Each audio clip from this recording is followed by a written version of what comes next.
এবার ভারতের আলোচিত সমালোচিত টিভি চ্যানেল রিপাবলিক বাংলাকে এক হাতে নিল আন্দোলনরত নেপালের তরুণরা। যে ঘটনার একটি ভিডিও ভাইরাল হয়েছে সামাজিক মাধ্যমে।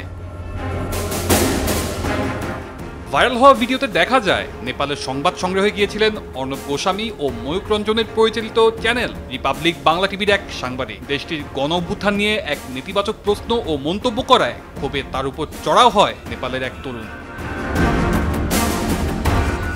ভিডিওতে দেখা গেছে লাল শার্ট পরা ওই সাংবাদিকের গায়ে হাত দিচ্ছে এক আন্দোলনকারী। এ সময় তার গলায় থাকা আইডি কার্ডটিও ছিঁড়ে ফেলে দেওয়া হয়।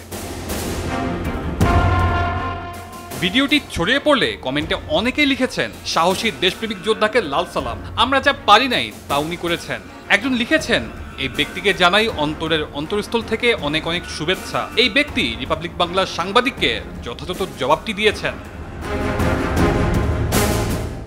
নেপালে ভারতীয় সংবাদ মাধ্যমগুলো গদি মিডিয়া হিসেবে পরিচিত। রিপাবলিক বাংলা টিভির এমডি ও এডিটর ইন চিফ অর্ণব গোস্বামীকে আজগুবি সাংবাদিকতার জন্য গুজবের কারখানা হিসেবে ডাকা হয়। আর অন্যদিকে রিপাবলিক টিভির পশ্চিমবঙ্গের চিফ এডিটর ময়ূক রঞ্জন ঘোষ তার বিচিত্র ধরনের সাংবাদিকতার জন্য বাংলাদেশে মলম বিক্রেতা নামে পরিচিত।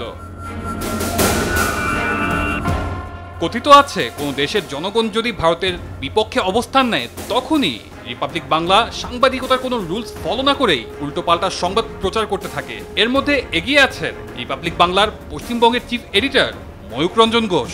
শেখ হাসিনা ক্ষমতা ছেড়ে পালিয়ে যাওয়ার পর যিনি প্রতিনিয়ত মনগড়া সংবাদ প্রচার করে যাচ্ছেন বাংলাদেশের বিরুদ্ধে। তানজিলুর রহমান তুষার, বৈশাখী সংবাদ।